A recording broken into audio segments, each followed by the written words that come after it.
You are now listening to Cyber Timebite, hosted by me, Stephen Clark. Hope you enjoy the podcast.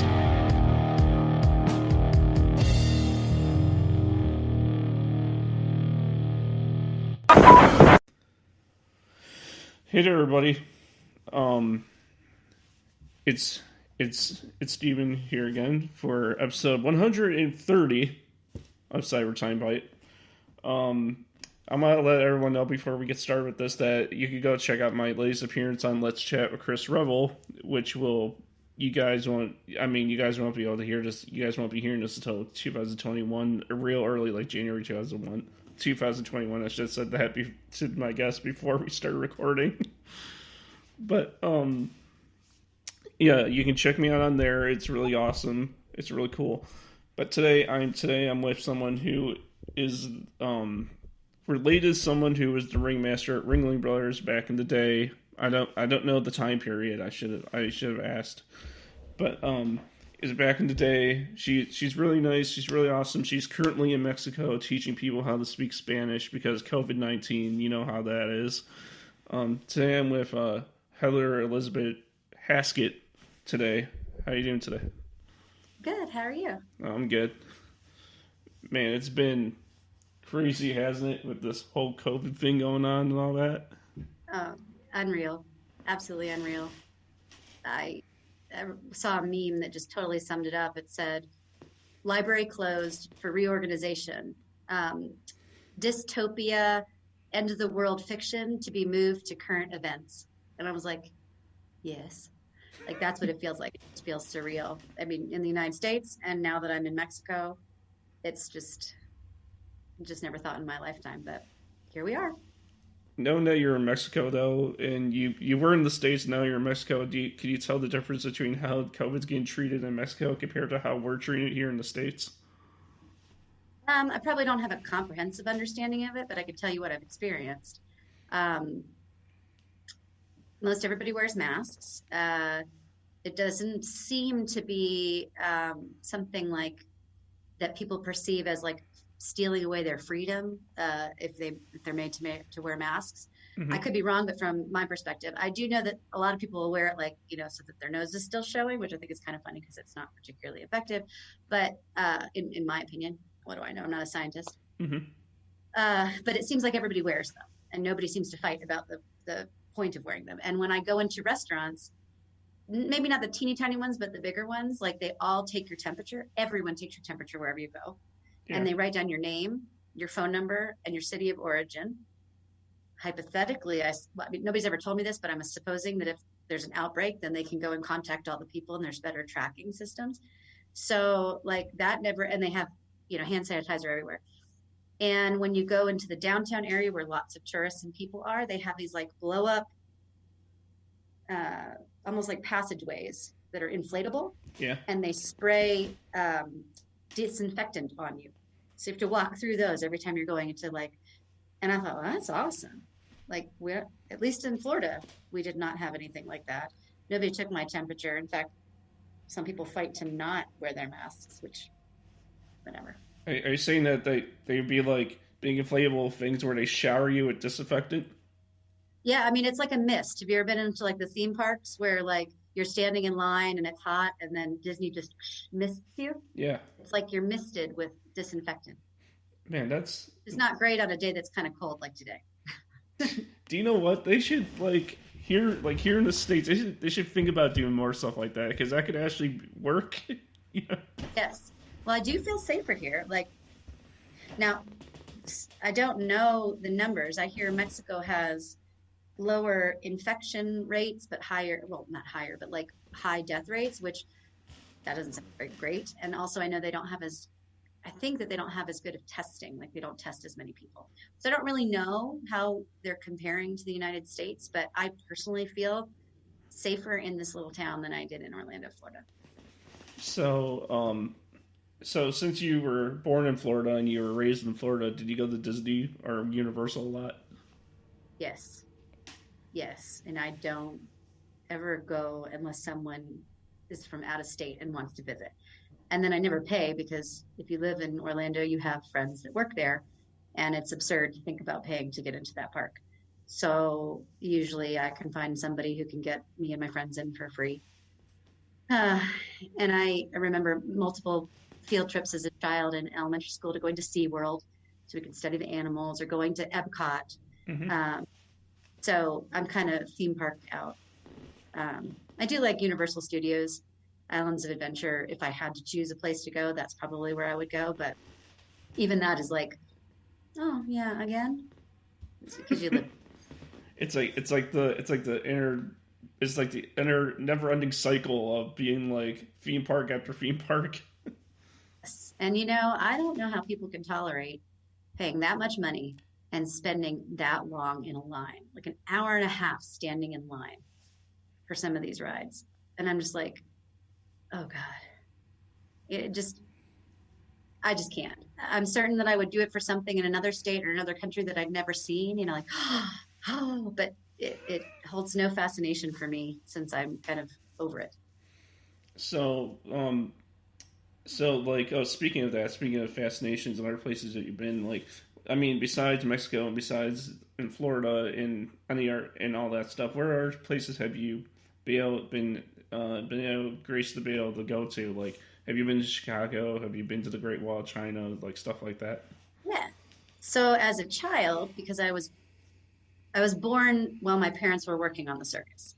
Mm-hmm. So how that worked is, and you said earlier, when were we there? We were there between, I think my dad started in 1976, late 1976. I was born in 77. And then I think we left the show in 85, something like that. Mm-hmm. And if my dad were here, he could tell you more details, but he's surprisingly kind of shy about it. Like, even though he was the ringmaster and you wouldn't think that with his persona, but so in my time with the circus, I have memories of these places, but apparently I've been to every state in the United States, the continental United States, because the train can't hop over the ocean and get to, Hawaii. Yeah, that'd be crazy. Alaska. But every state in the continental United States I have seen, apparently. And the way that it works is there were two units. There's a red unit and a blue unit. Mm-hmm. And we used to winter quarter, always in Florida. It used to be in Venice. Now it's in Sarasota, or it was, because there's no circus anymore. That was where they'd winter quarter every 2 years, and they would write the next show, and everybody would rehearse. And then the two shows would go on different tracks. So like one would go to these cities, and then the other one would go, these cities in 1 year. And then they go the opposite way, like the way that the other one went. So you had two shows that you could see. So it looked like every year you had a new circus, but really the show went for 2 years. Just this one went to like smaller cities, I think, and this one went to bigger cities, is my understanding. Mm-hmm. So anyway, I remember things like, going to see Madison Square Garden. I remember like the White House. We did a show at the White House, not a full show, I think, but there was one, like during Easter, they had an Easter egg hunt out on the White House lawn, and I was there, and we did some sort of a show, or we brought a donkey to the White House that got that escaped and was running around, which I thought was funny. White House donkey. We should have had an elephant and a donkey, like if it was going to be like symbolic at the White House. I just remember we were taking a bus to the White House, and the donkey like sat in the aisle part in the back. So like, what must that have looked like to people who are driving by? Like they see this bus, and then this like donkey just kind of like chilling, sitting. He's like in the back of the bus. He's like, hey, what's going on, guys? Yeah. So, I have Niagara Falls, things like that, places that I remember being, but I don't remember all of them. Like if you ask me like, hey, have you been to blah, blah, blah in Ohio? Like probably, but I don't have a memory of it. And then after that, I traveled all the time.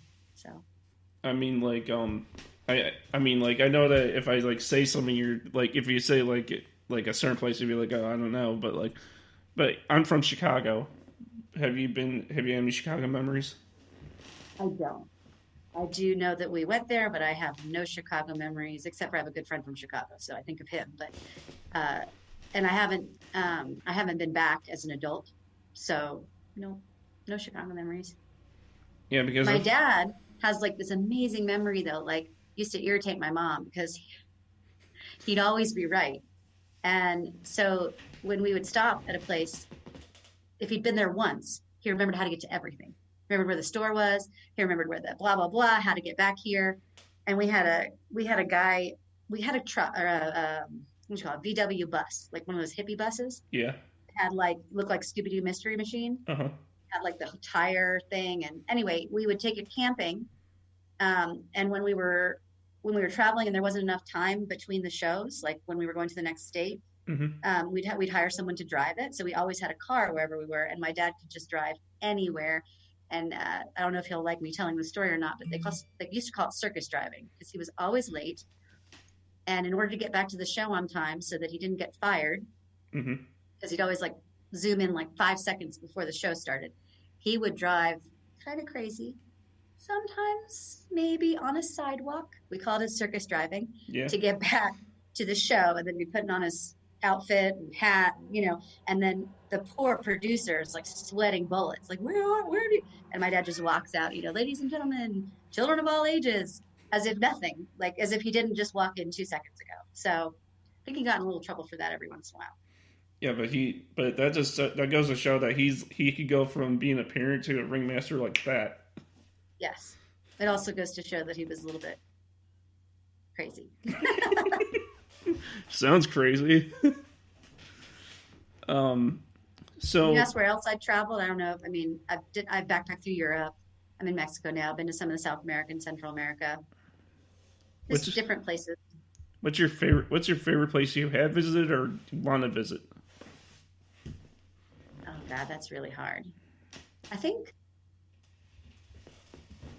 I don't know. The first place that came to my mind as favorite, but I don't know if it's actually my favorite, was Prague, just because it was so different and I didn't know what to expect. And I had been backpacking through Europe, and most of the time that I'd spent in Western Europe. So it was very like Roman architecture.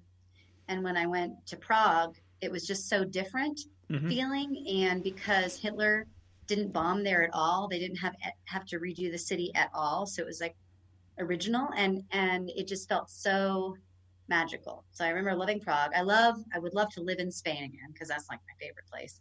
Mm-hmm. Mexico. Last time I was here, I was in Oaxaca, and it was gorgeous, which is part of the reason why I wanted to come back. I don't know. There's been something beautiful everywhere, but those are probably Cinque Terre in Italy. That was pretty gorgeous. Yeah. So. What now that you're in Mexico, are you a big fan of Mexican food? Because Americans also love Mexican food just as much as the Mexicans, but like. Right. Oh, I love it. I have tons of allergies, so unfortunately, like I'm allergic to flour, sugar, and cheese. So the taco, tortilla, quesadilla, like all of that, unfortunately, is out. But there's enough. An authentic Mexican food isn't like Taco Bell, so there's enough lovely stuff to choose from, that I am absolutely adoring it here. So I very much like Mexican food. That's cool. You're also telling me before we started recording that you're also a huge coffee fanatic, that you love all sorts of coffee. Yes. And there's good coffee here. In fact, right down the street, like a block away, is my favorite cafe called La Mancha. And I sit there like every morning, and they make me these coffees, these lattes with like designs in them. And I challenge them. I'm like, oh, make me a teddy bear in there. Make me a unicorn in there. It doesn't always look like a unicorn. It looked kind of like Alf. Remember the 80s character Alf? Yeah. And a llama mixed. But it's hysterical. So every day I get like a new shape made in my latte. And really amazing people to talk to who want to talk like big ideas and philosophies and like metaphysics. It's lovely. It's difficult to talk metaphysics in Spanish, but that's partly why I'm here. Because even though I was a Spanish teacher, I had like school Spanish, university Spanish, and 3 months living 20 years ago in Spain. So I wanted to improve my level because I taught Spanish 1 and Spanish 2, and we didn't often talk metaphysics in Spanish 1 and Spanish 2. It was like, where's the bathroom? Do you speak English? What does your boyfriend look like? That sort of thing. Yeah. So, so I don't know if you do this like in a newspaper or something, but I guess we could say it now. I can ask this now. What if there was a list of like the top 5 favorite coffee, the top greatest coffees you drink? What are the top 5 of your favorite coffees? Oh gosh. You know, I'm not a coffee snob. I have to tell you, as much as I love coffee, I'm not particularly like connected with a type of coffee. Like people are like wine connoisseurs. I'm not a coffee connoisseur. Like the embarrassing fact is like I could drink gas station coffee that's the thing hasn't been cleaned in 2 years and it's been there for a week. Like and be happy. Isn't that Hmm. sad? I mean, saying that, I've had this place that I love down the street. They have a wall of all these different types of coffee makers that I didn't even know existed. Some of them look like weird, like scientific experiments from, Star Trek. Doctor Who or something. And Yeah. so I'm going through like AirPress one. I tried that the other day and it almost had like an undertone of like fruit taste to it. It was great. And, I usually have an Americano or a latte in the morning with soy milk or something. But so now I'm starting to like at this particular coffee shop, I'm trying all of the different ones. And so probably in another month, I can tell you what my top 5 favorites are. Yeah. But really, if you just inject caffeine into me, I'm happy.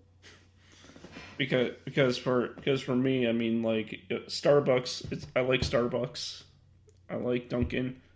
We don't have Tim Hortons where I live because there's some in the U.S., but they're really far north. But I really love their coffee. If you ever had theirs, Mm-mm. never had Tim Have you Hortons. tried the Starbucks uh, nitro cold brew? Because I'm more of a hot coffee person. Oh my God, you have to try it. It's good. It's so smooth because they brew it at a like cooler temperature so that the beans don't like burn kind of flavor. Hmm. And it's so smooth that because I don't drink it with cream most of the time. I don't drink it with sugar. I don't drink it with anything. And I actually took a sip and brought it back up to the counter and I was like, this has sugar in it or something. And I'm allergic. And they're like, no, it doesn't. I'm like, yes, it does. I can taste it. And they're like, no, it's just sweet because we brew it at a lower temperature and they put it through a nitro machine. So it's like, how beer comes in a keg? It's Yeah, like coffee kegs. Like it's crazy. It's a lot more expensive, but yeah, it's good. that's crazy. So, so like, um, living living in Mexico now, do you are you? I know it's always hot down there because it's below the equator and all that stuff. Right. But I got a fire going because it's a little cold today. How nippy does it usually get cold down there? Well, I've only been here 3 weeks, so I can't say that I have experienced like all of the weather, but like I read before I got here that it, because where I am is north of Mexico City, Yeah. and I'm in the high plains area. So it's like I can see mountains in the distance. They're not real tall ones, but I can see mountains in the distance, and I'm toward the center. So because we're at a higher altitude, it's cooler than Florida. Hmm. It's not as humid. I mean, it gets hot, but it's not kind of like a humid, like a wet kind of hot like it is in Florida. Hmm. And in the morning it's cold. I'm cold, but I'm also a Florida girl. So like I'm thinking like in the 40s somewhere, maybe low 50s, and then by the afternoon it's uh well, hey, I thought I turned my phone off, but alas, I know it is off. See, if I were a teacher still and my student's phone was ringing, I'd be detention. Detention. So in the afternoon, I take off my sweater usually by 1 because it's too dang hot um, to like subsist. But here, people they're like insane. Like they consider it so cold that like in the middle of the afternoon, when it is back to being hot, I see them wrapping their children in snowsuits. And I'm like, this child is going to die of heat exhaustion. How are you doing this? But they're even, I guess, more sensitive to the cold than I am as a Florida girl. So, but I do have my little fire on. Um, it. Do you think that like do you, oh wait, that's not what I'm trying to ask. What I'm trying to ask is What's the most popular thing in Mexico right now? Like what are people talking about down there? COVID, Co- election. I've Election? seen, yeah, well, I mean, I'm an American, so what are they going to talk to me about except for the election? You know what I mean? Like that's kind of comes up like Hmm. because it's coming and I see little signs like, you know, make tacos, not walls, stuff like that over here. Oh man. Uh, so, but in terms of like, I don't know that I can give you an accurate picture because right now I've been here 3 weeks and it's during the pandemic. So I haven't gotten to know that many people because we're kind of staying inside a lot of times. So I don't know. Is this your first time being staying long term in Mexico? Yes. Yeah. When I went to Oaxaca before, or excuse me, Oaxaca, I stayed there 2 weeks and that was like 10 years ago. So this will be the first time that I'll live overseas. I've stayed, like I studied in Spain for a semester in college. Last summer, I stayed the entire summer in Sweden at working at a dance camp for swing dancing. Hmm. And that was amazing. But this is the first time that I've gotten a temporary residence visa, looking for a job online, and going to try and live here for a while. What do you miss about Florida? At the moment, nothing. But it's only been 3 weeks. I mean, I miss my parents and I miss my friends. Um, I guess I miss. Sometimes I miss. You know what I miss? I miss being able to go out at night by myself. And I don't know how. Like here, I think it's a little unwise for a single woman to walk around at night, which it's true in the United States as well. It's just that I know where to and not to. Hmm. And in the United States, I had a car, so I drove almost everywhere. Here, I don't. So I think I miss a little bit of the freedom of just like being out and going to do things. But since most of it's shut down in pandemic, it's not actually that different. Do you Are you a fan of any like sports or anything like are you like a Tampa Bay Lightning fan or anything? No, I am so sadly not. I like dancing. I consider that a sport. Like that's my favorite thing to do in the world. But like I forget sometimes which are the Gators and which are the Seminoles, which is like, oh, and I don't know, like I don't know anything about sports because none of it interests me. What How long you been dancing for? Like how long has your dancing been? 2012, I started, Mhm. and it sort of did it obsessively every weekend of my life, pretty much up until the pandemic, and would go away for weekends to like dance exchanges and go to get lessons. And then the biggest thing I've done is going to Harang Dance Camp, which is the longest lasting uh, dance camp for swing dancing. It was actually established by some of the original swing dancers from the movies in the 1920s, 1930s, 1940s. So Yeah. it's pretty darn. It was really awesome. This is the first year that they had to close down. Like I would be here. I would have been there this past summer, but because of the pandemic, there was no there was no opening it. So Would you want to dance if Ringling Brothers had never closed down? They were still going on today. Would you want to take your dancing to that and like do some kind of dancing routine for them? You think? um, on and off in my life when I was younger, I had a thought about doing it. I always wanted to be in spec and be one of the girls who are like do the dancing with the ropes and the silks and stuff. Hmm. So like aerial kind of stuff. And I've my plan is to get lessons in that at some point just to try it. But would I like to live on the circus? It would probably not. Um, and I think mostly because when I lived on the circus as a kid, my dad was a ringmaster. We had our own space. We had half a train car to ourselves. And it was kind of an idyllic way to grow up. Like I got to see every playground and park and whatever in the entire United States because my mom would take me everywhere. She didn't have an act.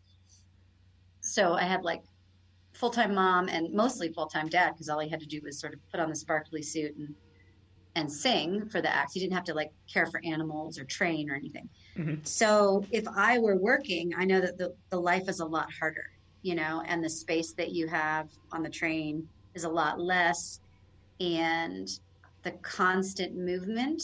Um, I like traveling. I like being kind of gypsy spirited, but I like also getting to know people and having friends in a place. And I think the constant moving, I think I would get tired of. Yeah, I can understand that because when you're locked into a single way of living, like on a train, going always going somewhere all the time, you don't really have time to really soak in who you meet, where you're at, anything. You're always it's like it's the same with wrestlers. You do the one city, you go straight to the next. Mm. So, I mean, I don't really know. It might be amazing, but I've not experienced it, so I can't tell you exactly whether I would or not. But Now, I can tell you about what I remembered from my childhood, but I don't know if I'd like it as an adult. like I no, I want to ask though because I don't think I asked you about this. I mean, did you ever find out whatever happened to those old railway tracks that those trains used to use to get everywhere? Are they now used for like a standard train? None of that, like the carries like loads of stuff across America. Did we use the same tracks? Is that what you're asking? No, I'm saying like are those old tracks that you guys used to use to carry the circus cars on now being used for like regular trains carrying loads from the shore and all that? I I think like I don't think we ever had any special tracks for the circus. I think it was just when trains were when trains were invented and then train tracks were being built, the circus Just use converted them. to trains, and so everybody used the same. I mean, to my knowledge, but again, mine is limited. I don't think there are any special tracks for circus trains. So we used what anybody else would have used.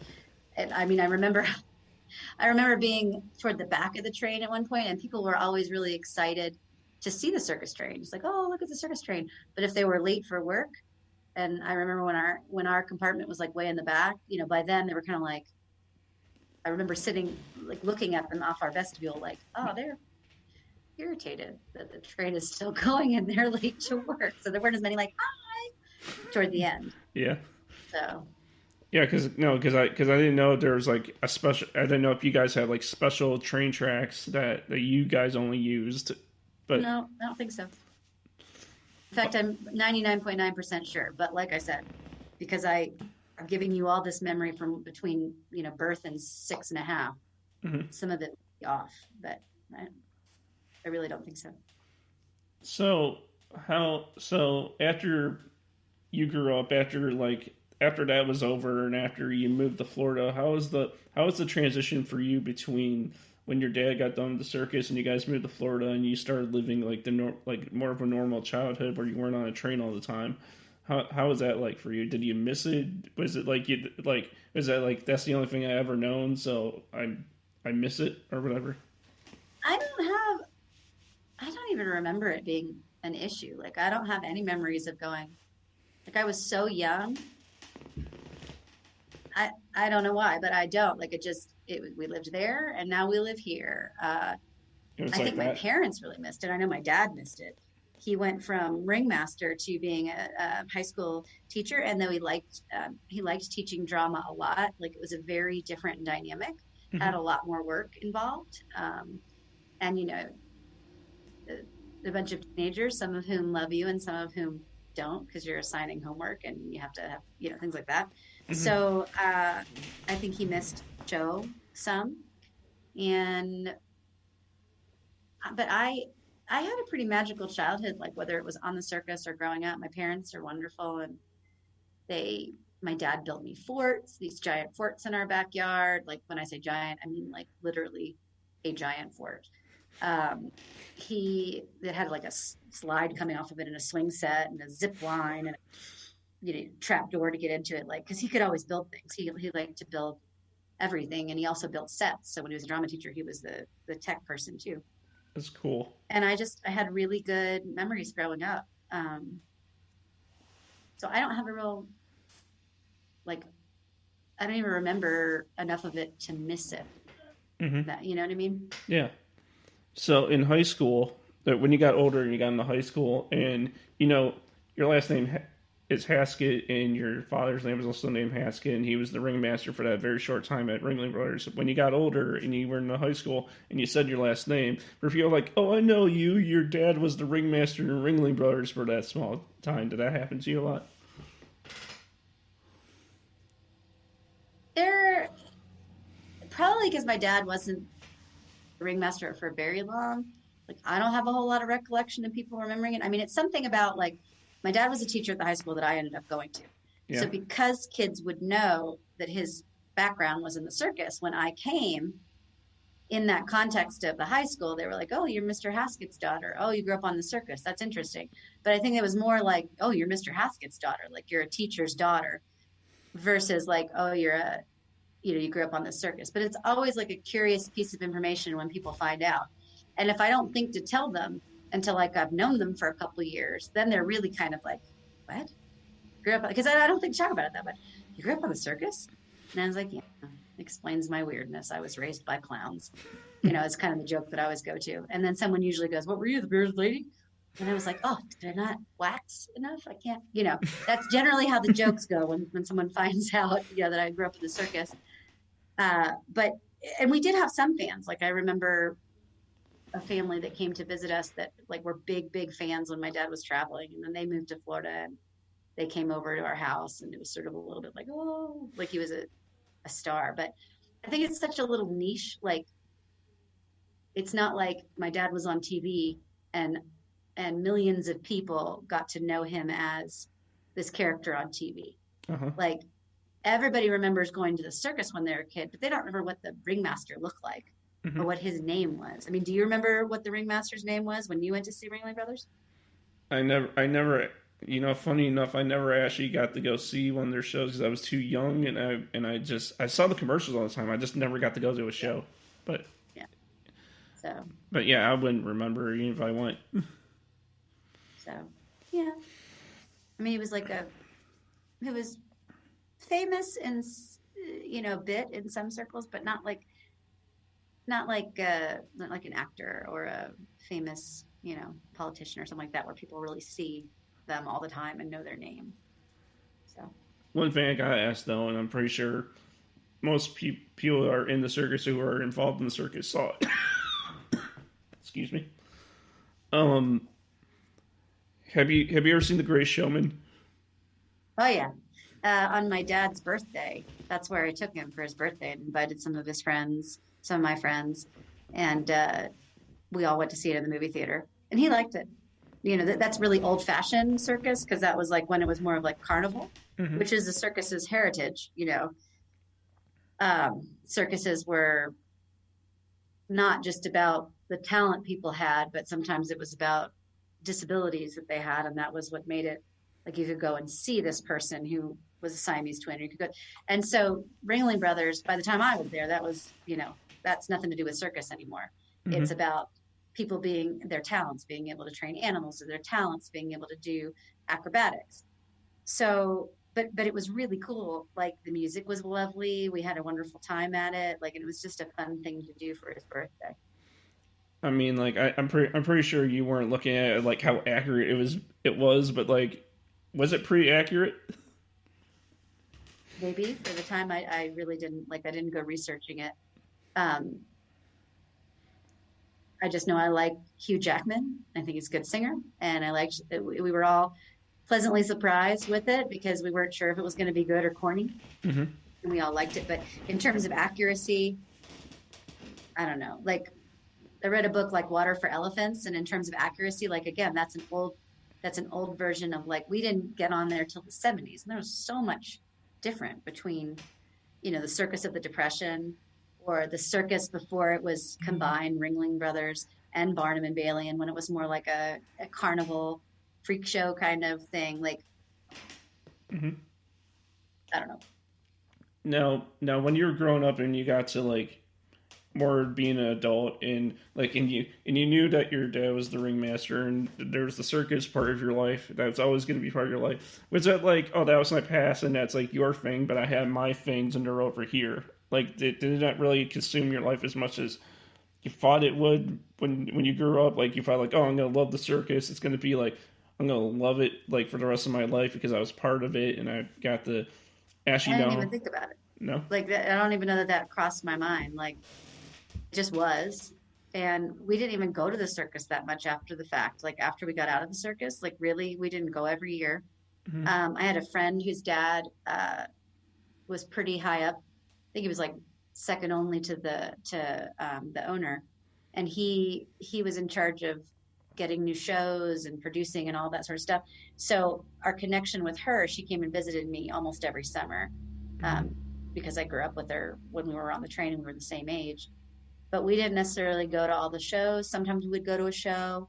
Um, so I didn't really think about it. Like I didn't think my life would be absorbed with it, or and there have been times, I mean, there have been times when I felt conflicted, um, in our experience. People treated the animals with complete love and care, and this was part of their act, so it was something that you wouldn't mistreat an animal that was part of your family and part of the act. So I never, and my dad never personally saw anybody um, hurt any of the animals, like in like the Water for Elephants story. Mm-hmm. But I mean, I'm certain there are evil people in all walks of life. But I have had conflicted feelings, like, well, should an elephant be on a train, even if it's treated really, really, really, really well? Like I don't know. Uh, so it's not like I've had this love of the circus that has been so ingrained in me. Most people's families have been circus families for generations. Like it goes back in time.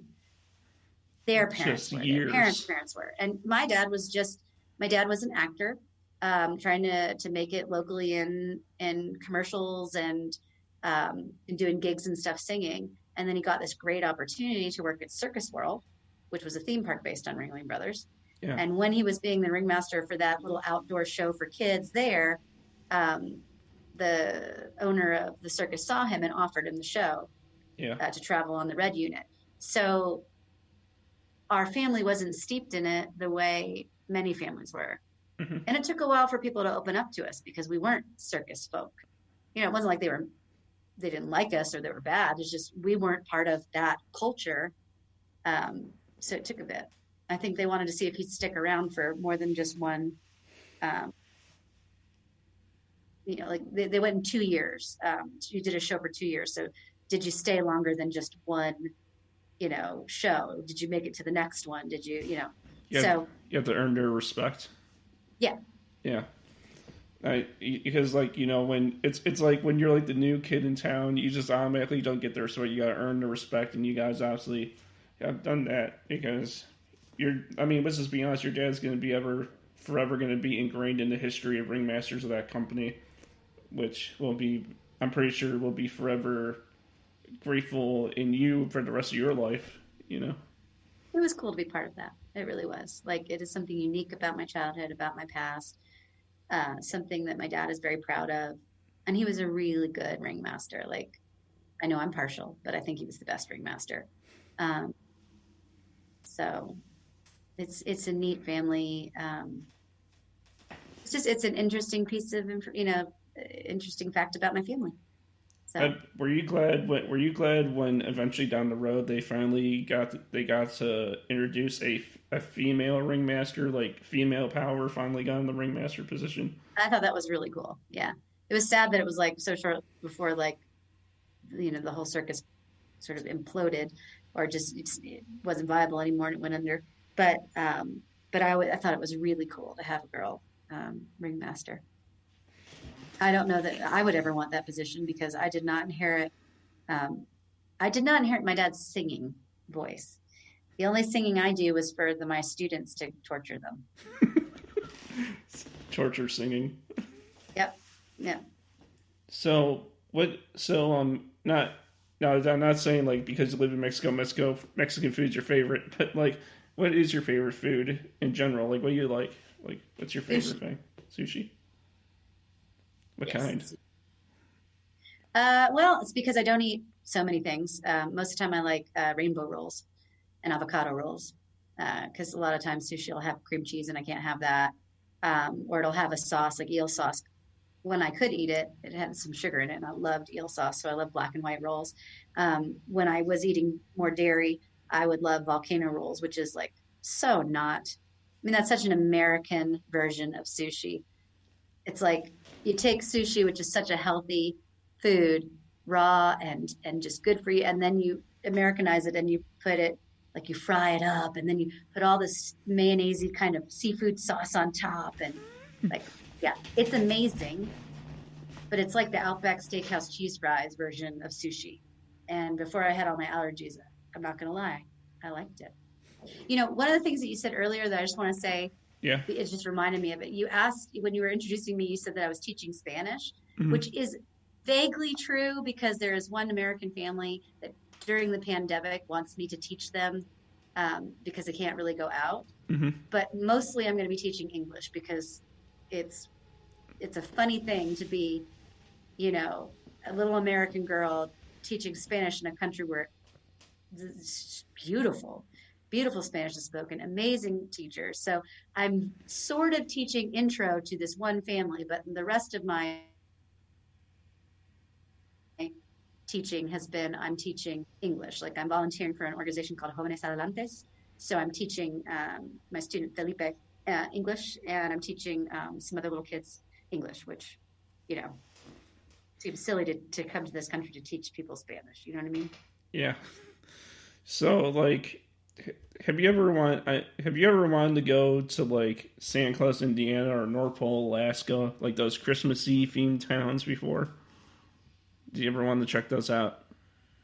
Well, I mean, there's really not many places in the world that I don't want to try. I mean, there's a couple Hmm. that I would like to stay far away from just because they're dangerous, but none of those have like really tweaked my interest because I'm not a girl who likes the cold.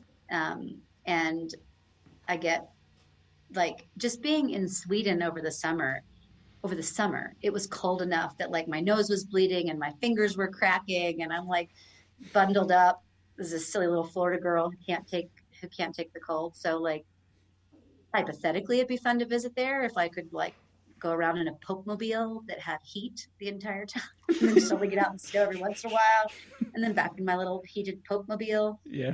But I'm kind of not a cold weather girl. So it's safe to say you wouldn't fare well in 5 feet of snow.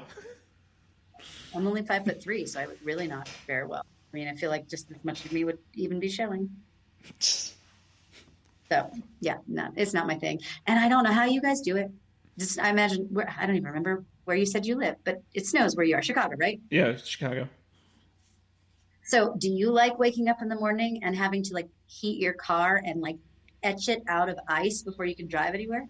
Well, I mean, the crazy thing is that where I live, yeah, it's nice when I look out my window and I see like all the snow. It looks pretty, but then when you actually gotta go out into it and actually probably shovel it, then that's the hard part. I had a friend who had this amazing house and their house was so amazing. I mean, it had an elevator in it. I mean, like, hello, shut the front door. It had an elevator in the house, and outside the driveway was heated, so you could like flip a switch and like melt the ice on your driveway. That's I could possibly be down for that, but that I mean, that that's is about it. that exists. Like I didn't know that exists. I didn't either. I did not either, but it did. I mean, I mean, Chicago. I mean, Chicago can get really cold. I've seen crazy low temperatures where it's like they told you not to go outside because it's that dangerously cold. Hmm. But Yeah, there was a story I wanted to share with you about the snow if you're all right with that. I would love that. So I was working one time because I work at a grocery store and it was winter and it snowed like crazy and the plow truck didn't come through the parking lot and I was supposed to be outside pulling in the carts, and so the plow didn't come, and so I had to take a shovel and the thing to pull my carts and take the shovel like that and literally shovel my way through the parking lot. You couldn't pay me to live somewhere cold like that. Like, oof, that's just painful. I don't I know. mean, people lose their like appendages from being too cold. Like, I like my fingers. I like my toes. I like my nose. Like, I don't want to lose any appendages because it's too cold. Yeah, there's some conditions where people can't even move their hands because of how cold it gets. No, thank you. Well, I moved to Mexico. I did not move to the North Pole. No, you can move it with Santa. Make friends with No, all the no. elves. They don't come and visit me in my house. I have a fireplace. He can come down, but I don't want to go where he lives. Favorite holiday then? What's your favorite holiday? Well, I mean, Christmas is probably it's probably an even tie between Christmas because Christmas is family.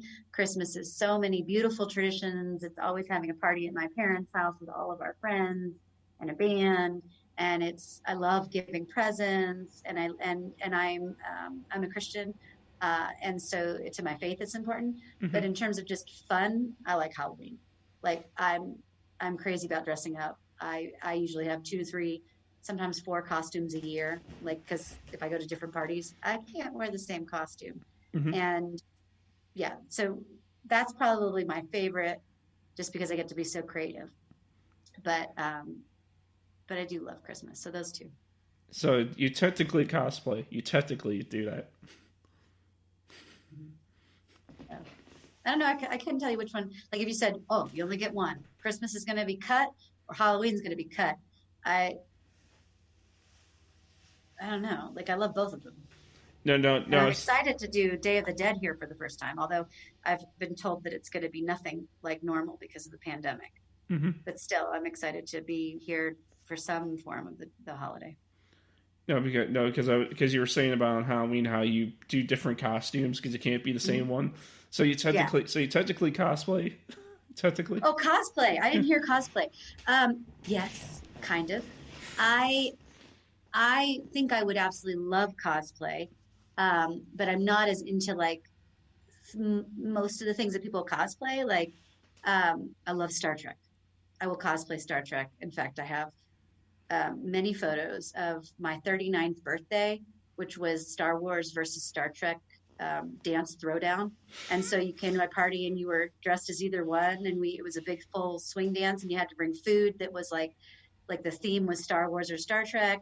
Whoever brought the best food got they won a prize. I had like an oven mitt that was Spock, Yeah. and I had these little ice cube trays that were like the Death Star. Those were the prizes, and you won a trip to Universal Studios Hmm. if you won the costume contest. And I was from Deep Space Nine because I love Trill characters in Deep Space Nine. Yeah. And so yeah, I'm that kind of nerdy on the Star Trek, and I'm a big Next Generation. That's my thing.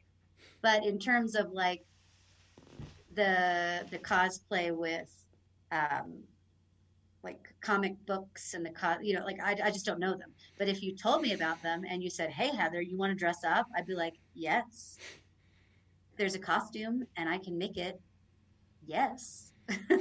So Like because anime is the big one everyone cosplays from. I don't know if you're into anime or if that generally interests you, but not really. And that's what I say. Like most of my friends that do cosplay are kind of into that, and I just never did. There's nothing wrong with it. I just never got into it. I also, because I swing dance, I also dress 1940s, anywhere between the 1930s, actually 1920s, because I do flapper. So 1920s, 1930s, 1940s, and 1950s. I have authentic clothing from that time period that I've collected. I have repos that I've bought, and I will always do my hair up in like victory rolls or Gibson buns or the flapper kind of wave. So I do, yeah. It's kind of a cosplay in a way because when I go swing dancing, I want to be dressed like the time period. yeah, you should wait when conventions start opening back up after pandemic. You should like go to convention as like these many different eras things, and then like that would actually be pretty cool. I would love it. Yeah. Yep. I don't Um, know if they do a lot of it here in Mexico, but we'll see. what kind of music are you into? Like what you like listening to? Oh, I love blues. I love blues and I love big band era swing. Hmm.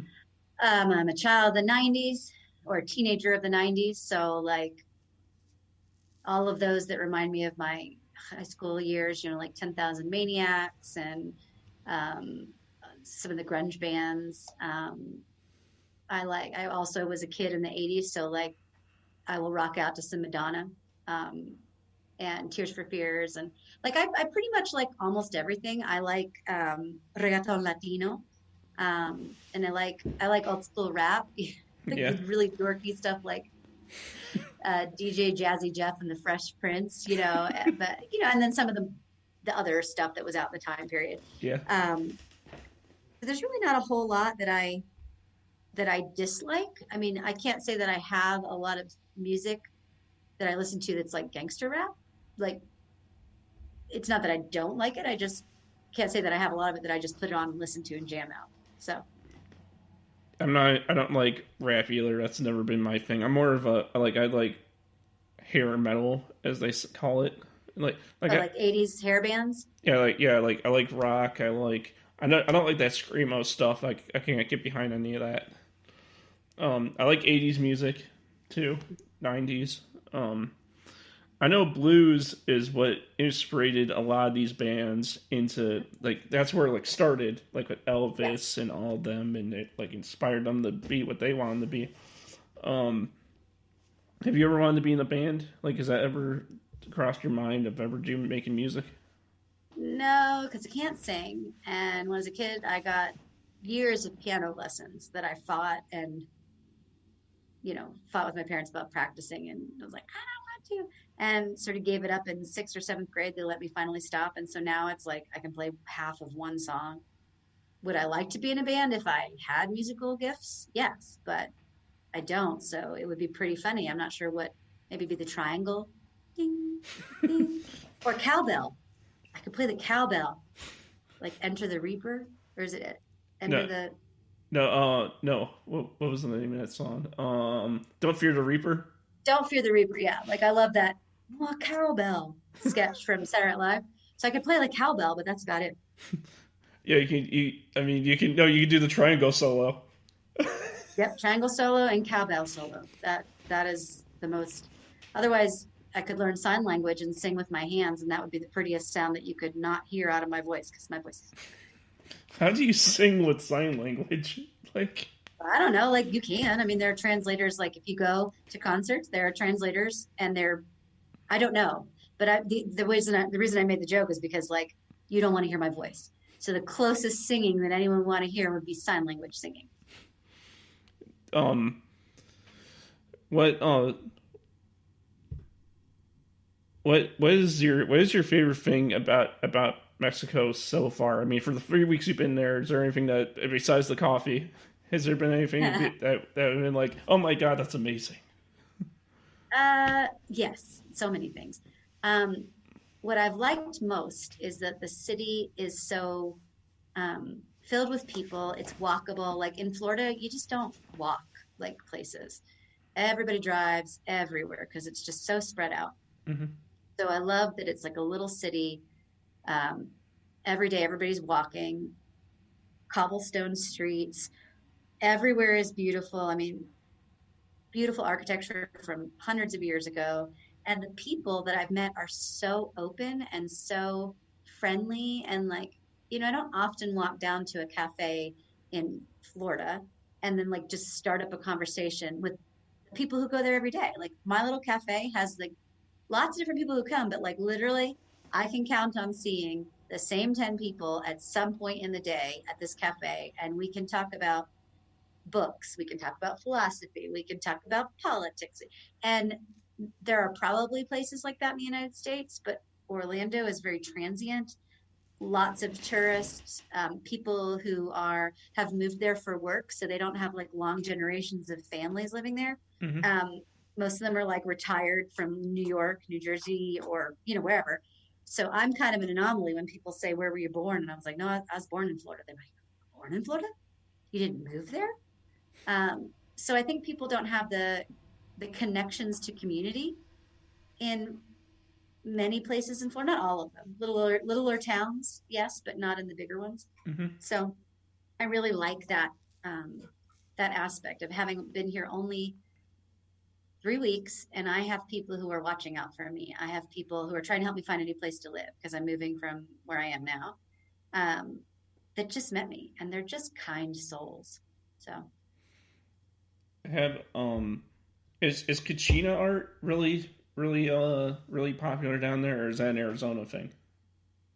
I don't know the answer to that. I could pretend like I do and answer it, but I don't know.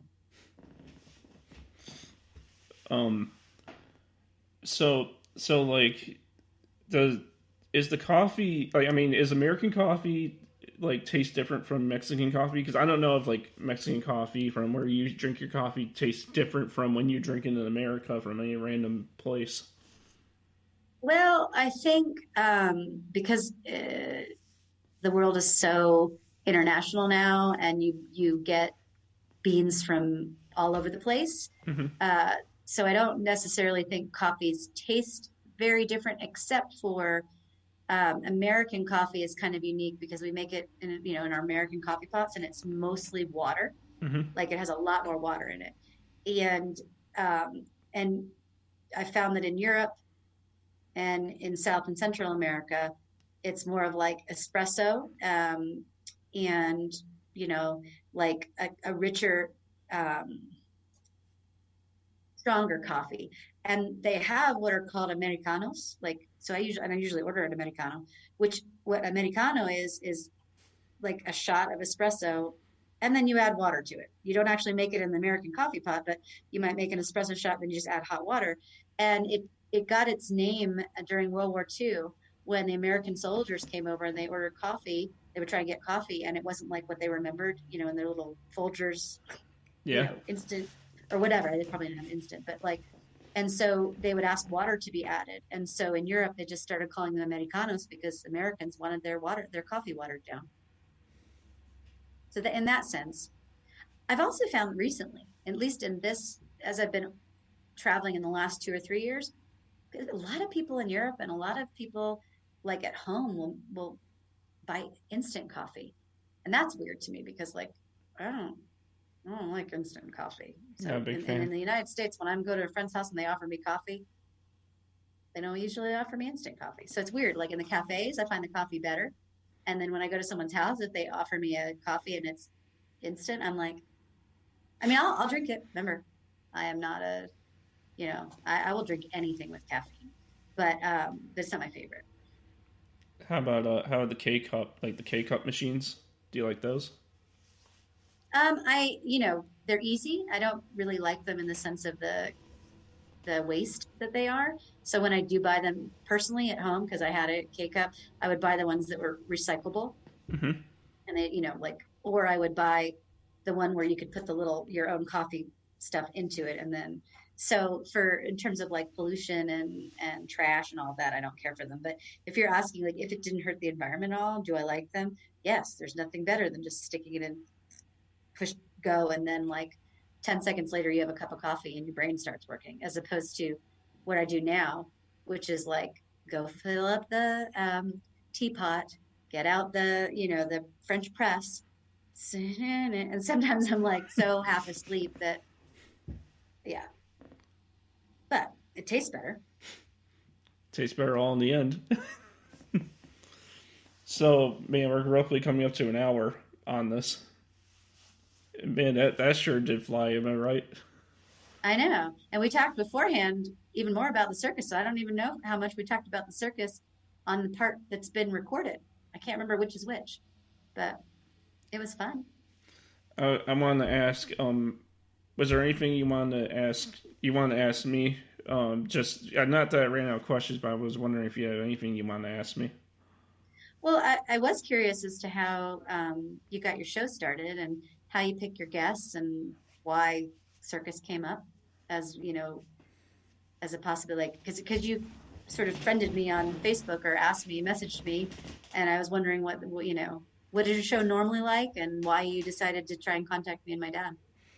Well, I'll start out with why I try to contact you with you guys. It's because I tried contacting your dad because I thought because I found the photo I don't think I recited that here so right now, but I found the photo of your dad when he was in the circus out of a Milwaukee newspaper when you guys were. I don't know if you were born yet. You probably were when the photo was taken, but um, you guys were going. It was coming through Milwaukee, and the paper was reporting about it. And it was an old art, and it was an old picture of him, like just like his hands out, and like everyone in the band, and there was clowns all around. And I sent my friend the photo as a gift, and I was like, huh, I wonder if I can. I wonder if like I didn't know if he was. Nothing against you or your dad. I didn't know if he was still alive or not. Yeah. Oh yeah. I mean, he could have passed away, but he's still alive and kicking. Yeah. Yeah, it's and so I found him on Facebook, and I thought like I thought he'd be cool to interview, like he because it sounds like he'd be very informative and stuff. And so Well, I'll try and get him to come in, but he's a little shy, so he might not. Let me. I'm gonna grab the picture so that I can show people. This is what I bring with me. I broke the frame, but last picture of my dad is probably my favorite picture of him from the circus photographer. Became a professional photographer. Got that really lovely picture of him. yeah, that is a really nice photo. I like that photo. I mean, like, but then I think I don't know. I mean, because your last name was Haskett too on his friends list, and I was like, I wonder if they're obviously related. And so I thought like that you both would want to come on because I thought that would be cool. Yeah. And and then that didn't happen. Obviously, we got in contact. I had you come on like we are doing right now, and it's been a very nice time. Talking with you and all that stuff. Thank you. It has been for me too. I've enjoyed it. For the other half of your question of how I started this, basically, it's a. I hopefully this is a bummer down saying it now. It's only it's audio only. Mm-hmm. And so so showing the picture. Well, it's a cool picture, people who are just listening. Yeah, I did. I'm sorry to break that to you now. I should have said that at the beginning. Oops. That's okay. I don't care. But yeah, I mean, like, if you want, you can hold the picture, or you can send me the photo or something. I can post on the Facebook page when I post this interview up. Okay, I'll ask my dad. Yeah, and I mean, like, I've been doing this show for almost 3 years. I'm 130 episodes in now as I upload this, and it's pretty cool. I mean, like, I've been doing it for so long. I mean, like, it's the biggest hobby I have. Mm-hmm. Who's your favorite or one of your favorite people that you've ever interviewed? Oh, favorite people I interviewed. God, I had so many people. I had like wrestlers on this show because I'm a wrestling fan, so I had a few wrestlers on my show, which I can't believe that even happened. I mean, that's awesome. That's crazy. I had a great time interviewing you. I think this was fun. I actually have a friend who actually cosplays as a ringmaster, and actually has sort of dreams of becoming a ringmaster herself. Oh, that's awesome. I actually went, you know how I love cosplay and how I love Halloween. Yeah. I have been a ringmaster one year, and my sweet ex-boyfriend at the time deigned to be a lion. So that poor guy, like he was very sweetly went along with me because I like to go all out, like go big or go home. So I had my ringmaster outfit. He was the lion. Yeah, because it's just like cosplay in any sort of the way. It's like crazy good no matter what. You know what I'm saying? I mean, people can go all out, or people could be really simple. But like, what's the most craziest outfit or costume that you went all out on? Probably as a kid, because my parents always did amazing costumes with me too. So as a kid, it was probably the year that I was either a genie on a flying carpet, where like they took this big board, very thin boards like plywood, cut a hole in the center of it, and then affixed it with suspenders like kind of thing to me, and then dressed me up as a the top part of me and then made fake legs out onto the board and then Yeah. covered it, with like a cloth so that my feet underneath you couldn't see me walking. Hmm. So I pretended like it was a genie on a flying carpet. And then the next year it got converted into my friend and I being together, and I put the board on my shoulders, and they put a platter over my, I was supposed to be a plate, like a head on a plate Yeah. with a cover, Hmm. and she had put football, what do you call it? The shoulder pads on her head, and then we put a dress over her so she looked like a headless person. And she was pushing it, and she'd open it up, and I was like in fourth grade, like dinner served. So that was probably the most fun as a kid. And as an adult, I was really proud of my Bride of Frankenstein and Frankenstein costume because I used my own hair and got like a Pepsi bottle that I had cut off the top, Yeah. put it on my head with a net, and pinned it, and then took my hair and like seriously, it was like Marge Simpson-y kind of height with the stripes. So I was particularly fond of that one because it was my real hair. Thanks for that. Yeah. So let's see where are we on the time on the time frame. An hour or 6 minutes. All right, we probably need to wrap this baby up. Wrap this baby up. Yeah, roll it like a sushi. Am I right? Roll like a sushi, except for I don't want to eat raw baby. So yes. Oh man.